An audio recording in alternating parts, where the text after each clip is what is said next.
Hello everyone, कैसे हैं आप सभी। आई होप अच्छे होंगे। Welcome back to my YouTube channel. आज की वीडियो बहुत ही इंटरेस्टिंग होने वाली है। दो पॉपुलर स्किन केयर इंग्रेडिएंट्स के बारे में, विटामिन सी और कोजिक एसिड। दोनों का इस्तेमाल पिगमेंटेशन और अनइवन स्किन टोन जैसी समस्याओं के लिए किया जाता है, लेकिन क्या दोनों एक जैसे काम करते हैं? बिल्कुल नहीं। अगर आपके चेहरे पर टैनिंग, डार्क स्पॉट्स या अनइवन स्किन टोन है और आप कंफ्यूज हैं कि विटामिन सी इस्तेमाल करें या कोजिक एसिड, तो वीडियो आपके लिए है। आज मैं आसान भाषा में बताऊंगी कि विटामिन सी और कोजिक एसिड में क्या डिफरेंस है, किस कंसर्न में कौन ज़्यादा यूज़फुल हो सकता है और इन्हें इस्तेमाल करते समय किन बातों का ध्यान रखना चाहिए। सबसे पहले बात करते हैं विटामिन सी की। विटामिन सी क्या है? विटामिन सी एक एंटीऑक्सीडेंट इंग्रेडिएंट है जो स्किन को एनवायरमेंटल स्ट्रेस से होने वाले ऑक्सीडेटिव डैमेज। सबसे पहले हम बात करते हैं विटामिन सी की। विटामिन सी क्या है? विटामिन सी एक एंटीऑक्सीडेंट इंग्रेडिएंट है जो स्किन को एनवायरमेंटल स्ट्रेस से होने वाले ऑक्सीडेटिव डैमेज से बचाने में मदद करता है। स्किन केयर में इसका खासतौर पर डलनेस, अनइवन स्किन टोन और कुछ टाइप के डार्क स्पॉट्स को इम्प्रूव करने के लिए किया जाता है।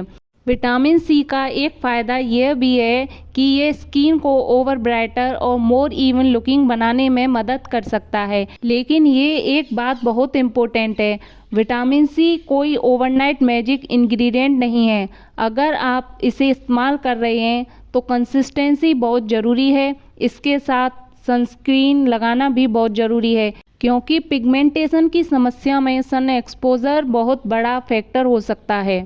अब बात करते हैं कोजिक एसिड। कोजिक एसिड क्या है? कोजिक एसिड एक स्किन ब्राइटनिंग इंग्रेडिएंट है जिसका इस्तेमाल मुख्य रूप से हाइपर पिगमेंटेशन और डार्क स्पॉट्स को टारगेट करने के लिए किया जाता है। ये स्किन में मेलानिन बनने की प्रोसेस में शामिल टायरोसिनेस एंजाइम को इनहिबिट करने में मदद करता है। इसी वजह से कोजिक एसिड को pigmentation focused skin care product में ऐसा देखा जाता है। अगर आपकी प्रायोरिटी खास तौर पर डार्क स्पॉट्स या पिगमेंटेशन है तो कोजिक एसिड एक अच्छा ऑप्शन हो सकता है। लेकिन इसका मतलब ये नहीं है कि कोजिक एसिड हर किसी के लिए विटामिन सी से बेहतर है। हर स्किन की ज़रूरत अलग होती है। अब आते हैं सबसे इम्पोर्टेंट कंपैरिजन पर। विटामिन सी एक एंटीऑक्सीडेंट है और ओवरऑल स्किन टोन को ब्राइटर और मोर इवन लुकिंग बनाने में मदद कर सकता है। ये उन लोगों के लिए अच्छा ऑप्शन हो सकता है जो स्किन केयर रूटीन में एंटीऑक्सीडेंट और ब्राइटर इंग्रेडिएंट चाहते हैं। कोजिक एसिड ज़्यादा पिगमेंटेशन फोकस्ड इंग्रेडिएंट है। ये खास तौर पर डार्क स्पॉट और हाइपर पिगमेंटेशन को टारगेट करने वाले प्रोडक्ट में इस्तेमाल किया जाता है।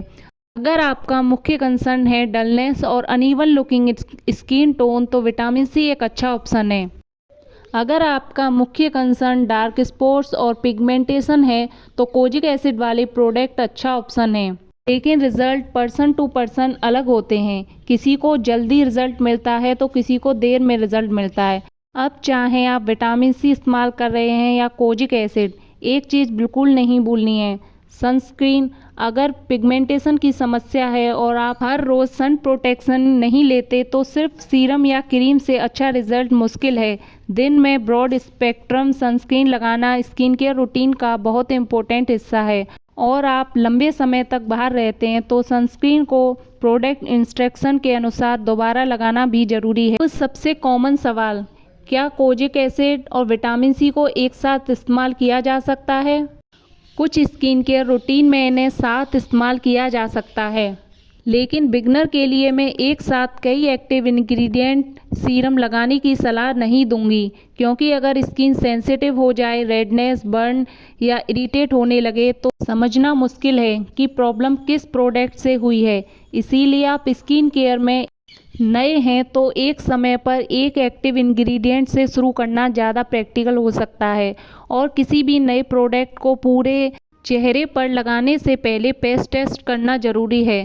तो अब जल्दी से चुनते हैं किसे क्या चुनना चाहिए।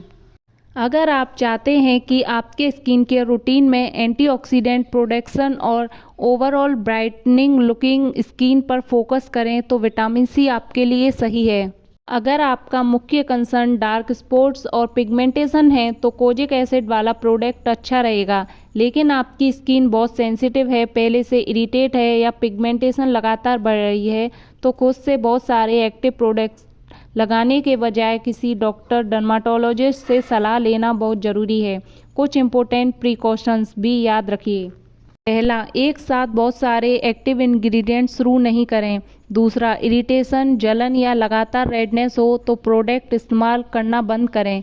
तीसरा, सनस्क्रीन को अपनी रूटीन का हिस्सा बनाएं। चौथा, पिगमेंटेशन को ठीक होने में समय लग सकता है, इसलिए इंस्टेंट रिजल्ट की उम्मीद ना रखें। पांचवा, प्रोडक्ट खरीदते समय सिर्फ इंग्रेडिएंट का नाम देखकर नहीं बल्कि उसकी पूरी इन्फॉर्मेशन और आपकी स्किन की ज़रूरत देखकर फैसला करें। अगर आपको ये वीडियो हेल्पफुल लगी हो तो वीडियो को लाइक ज़रूर करें, अपने फ्रेंड्स और फैमिली के साथ शेयर करें और स्किन केयर से जुड़ी ऐसी ही ऑनेस्ट और इन्फॉर्मेटिव वीडियो के लिए चैनल को सब्सक्राइब कर लीजिए। आप कमेंट करके बताइए कि आप अगली वीडियो किस इंग्रेडिएंट पर चाहते हैं। Thank you so much for watching.